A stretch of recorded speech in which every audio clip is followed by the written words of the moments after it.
জীবনটা নির্মম কঠিন। কেউ আনন্দ উল্লাসে হাসে, কেউ বা দুঃখের সাগরে ভাসে। কখনো দুঃখ এসে সুখ কেড়ে নেয়, কখনো বা আবার সুখ এসে দুঃখ ভুলিয়ে দেয়। সুখ মানুষের জীবনে অহংকারের পরীক্ষা নেয়, আর দুঃখ মানুষের জীবনে ধৈর্যের পরীক্ষা নেয়।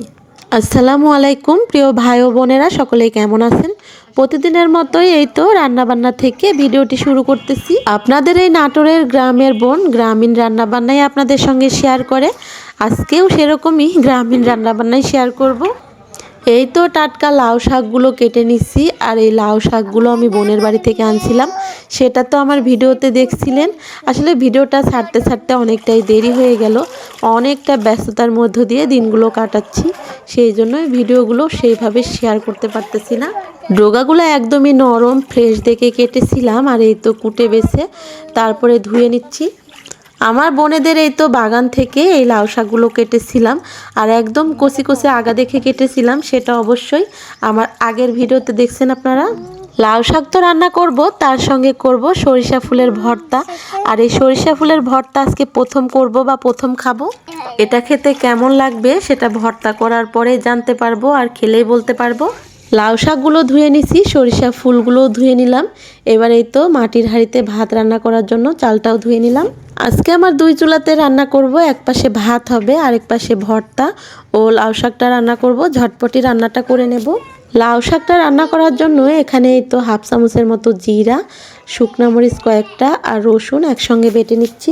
এরকম টাটকা শাকসবজি রান্না করলে আসলে মাছ মাংস না থাকলেও অনেকটা তৃপ্তি করে ভাত খাওয়া যায়। আর এই তো আজকে কিন্তু মাছ মাংস কিছুই থাকবে না, এগুলোই আজকে রান্না করব। আর কিভাবে রান্না করি সেটা দেখার জন্য অবশ্যই আমার সঙ্গে থাকতে হবে। আরেকটা কথা আমার প্রিয় ভাই বোনদেরকে বলি, যারা লাইক দিতে ভুলে গেছেন অবশ্যই লাইক দিয়ে, আর যারা এখনও সাবস্ক্রাইব করেননি আমার চ্যানেলটি সাবস্ক্রাইব করে সব সময় আমার পাশে থাকবেন।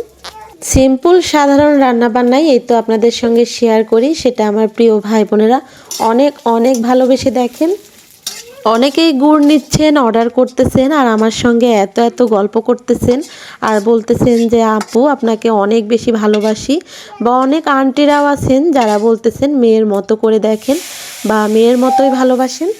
আপনাদের এই ভালোবাসা নিয়েই কিন্তু আমি অনেকটা দূরে এগিয়ে যাচ্ছি, আর আপনাদের ভালোবাসা আছে বলেই আমি এই তো আপনাদের মাঝে আছি। যারা আমার থেকে প্রথম অল্প করে গুড় নিচ্ছেন তারা কিন্তু আবারও বেশি করে এই তো বছর ধরে রাখার জন্য গুড়ের অর্ডার করতেছেন। অনেকে আবার একজন নিলে তার পাশাপাশি অনেকেই দেখে এই তো অর্ডার করে নিচ্ছে আমার থেকে। আসলে আমি এইটাই চাই যে আমার প্রিয় ভাই বোনদের কাছে যেন আমার এই তো যে খাঁটি জিনিসটা যেন পৌঁছাতে পারি, আর আপনাদের বিশ্বাস ভালোবাসাটা যেন সব সময় বাড়াতে পারি। অনেকে আবার আমার গুড়ের দাম শুনে তো বিশ্বাসই করতে পারতেছে না যে খাঁটি গুড় আমি কিভাবে এত কম দামে দিচ্ছি। কারণ অন্যান্য পেজে বা অন্যান্য জায়গায় কিন্তু অনেক দামে গুড়গুলো সেল দিচ্ছে সবাই বা পাওয়া যাচ্ছে। আমি আপনাদেরকে আগেও বলেছি, এখনও বলতেছি, যেহেতু আমরা নিজেরা তৈরি করি, আর আমি সব সময় চাই আমার প্রিয় ভাই বোনেরা খাঁটি জিনিসটা খাক, আর আমার প্রতি যে একটা বিশ্বাস ভালোবাসাটা এটা যেন আরও বাড়াতে পারি, সেই জন্যই সেই হিসেবে কাজ করে যাচ্ছি। যারা এখনও আমার তৈরি খাঁটি গুড়টা নেন নাই তারা তাড়াতাড়ি করে অর্ডার করে ফেলুন। আমার হয়তো অন্যান্য ভিডিওতে আমার নাম্বারটা দেওয়া আছে, আর এই ভিডিওতে আবারও স্ক্রিনে নাম্বারটা দিয়ে দিলাম।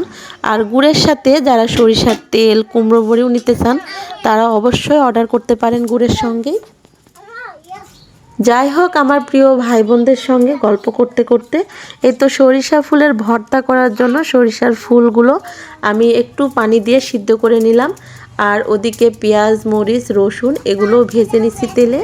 এখন শাকটা রান্না করার জন্য এই তো আলু আর বেগুনটা কেটে নিচ্ছি, আর চুলার উপরে কড়াইয়ে শাকটা দিয়ে দিছি, আর শাকের মধ্যে সব রকম মশলাই দিয়ে দিছি রান্না করতে যা যা লাগবে আমার শাকটা দিয়ে এই তো সবজি দিয়ে পানি দিয়ে লবণ হলুদ দিয়ে একবারে সিদ্ধ করতে দেব। আর সব কিছু সিদ্ধ হয়ে গেলে তারপরে এই তো শাকটাকে বাগার দেব। আমার রান্নাবান্না একদমই সিম্পল সাধারণ, তারপরেও খেতে কিন্তু অনেক বেশি মজা হয়।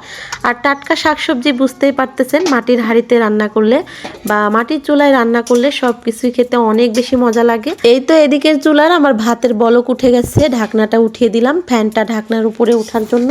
শাকটাকে এখন নেড়ে চেড়ে ঢেকে দিয়ে ভালো করে সিদ্ধ করে নেব। আর এই ফাঁকে এই তো পাটায় আমি সরিষা ফুলের ভর্তাটা করে নিচ্ছি বেটে। সরিষা ফুলের ভর্তা করতেছি, আর সরিষা ফুলের যে একটা ঘ্রাণ সেটা কিন্তু অনেক সুন্দর লাগতেছে, কারণ সরিষা ফুলের একটা ঘ্রাণ আছে সেটা খুব ভালো লাগে, আর ভর্তা থেকেও সেরকমই ঘ্রাণ আসতেছে। যারা খাঁটি গুড়টা নিতে চাচ্ছেন তারা তাড়াতাড়ি করে অর্ডার করে ফেলুন, কারণ যেহেতু শীতটা এখন বেশি, আর শীতের গুড় কিন্তু অনেক বেশি ভালো হয়। আর শীতের গুড়ের ঘ্রাণ স্বাদে গন্ধে একদমই অতুলনীয়। আমার গুড় সারা বাংলাদেশে ক্যাশ অন ডেলিভারিতে দিচ্ছি, একদম হোম ডেলিভারি করে। তাই তো আর দেরি করবেন না, শীতের গুড় নিতে চাইলে, খেতে চাইলে বা সারা বছর সংরক্ষণ করে রাখতে চাইলে তাড়াতাড়ি করে অর্ডার করে ফেলুন। এদিকে দেখুন, আপনাদের সঙ্গে কথা বলতে বলতে আমার সরিষা ফুলের ভর্তা রেডি। দেখতেও যেমন ভালো লাগতেছে, এর থেকে ঘ্রাণটাও অনেক ভালো আসতেছিল, আর খেতেও আলহামদুলিল্লাহ অনেক বেশি ভালো হবে মনে হচ্ছে। এই তো এদিকে চুলার উপরে আমার শাকটাও সিদ্ধ হয়ে গেছে, এখন নামিয়ে নিলাম। এখন শুধু বাগারটা দিলেই শাক রান্নাটা হয়ে যাবে। আর এই তো কড়াইয়ে তেল দিয়ে দিচ্ছি, তেলের মধ্যে দেব থেতো করা রসুন, কিছু পেঁয়াজ কুচি দিলাম, আর এই তো তারপরে আবার দিয়ে দিলাম কিছু শুকনা মরিচ কুচি। যে কোনো বাগারে শুকনা মরিচ আর থেতো করা রসুনটা থাকলে ঘ্রাণটা বেশি ভালো আসে। পেঁয়াজ রসুন শুকনা মরিচটা ভেজে নিয়ে তারপরে তো কিছু জিরা ভেজে নিয়ে তারপরে দিয়ে দিলাম সিদ্ধ করা শাকগুলো। এখনই তো কিছুক্ষণ নেড়ে চেড়ে তারপরে শাকটাকে নামিয়ে নিব।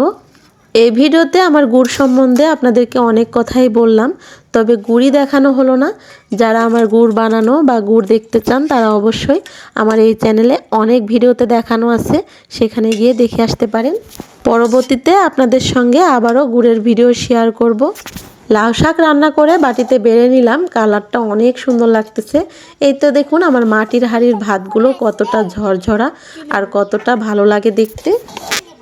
আমার এই মাটির হাঁড়ির ভাত যে কোনো তরকারি দিয়ে খেতে অনেক বেশি ভালো লাগে, আর মাটির হাঁড়িতে রান্না করা তরকারি ভাত কিন্তু স্বাস্থ্যের জন্য অনেক বেশি ভালো, অনেক রকম রোগ থেকে মুক্তি দেয়। আর এই তো তাসফিয়া আর প্লেট নিয়ে ভাত নিয়ে চলে আসছে, আমাদের তরকারি নেবে সেই জন্য। আর এই তো আমার ছেলে বলতেছে আম্মু সরিষার ভর্তা দাও, আমি সরিষা ফুলের ভর্তা দিয়ে খাবো। আসলে সরিষা ফুলের ভর্তাটা করা দেখে সবারই খেতে ইচ্ছে করতেছে যে আসলে এই ভর্তাটা খেতে কেমন লাগবে। আমি কিন্তু যখন ভর্তা করেছিলাম তখনই খেয়েছি, সত্যি অনেক বেশি মজার। আবার এই তো গরম ভাত দিয়ে খাবো, আর এই ভর্তাটার যে ঘ্রাণটা এটাই অনেক বেশি ভালো লাগতেছিল। আমি এই সরিষা ফুলের ভর্তা কখনোই করি নাই, সেটা তো আপনাদেরকে আগেই বললাম। একটা আপুকে দেখছি ভিডিওতে এই ভর্তাটা করে খাচ্ছে, সেখান থেকে এই তো শিখে ভর্তাটা করে নিলাম। হাসান তাসফিয়াকে খেতে দিয়ে আমিও একটা প্লেটে ভাত তরকারি নিয়ে নিছি, আর ভর্তাটা দিয়েই প্রথম খাওয়া শুরু করছি। সত্যি অনেক বেশি মজার, গরম ভাতের সঙ্গে বেশি মজা লাগতেছে। খেতে খেতে আমার প্রিয় ভাই বোনদের কাছ থেকে বিদায় নিলাম। আল্লাহ হাফেজ।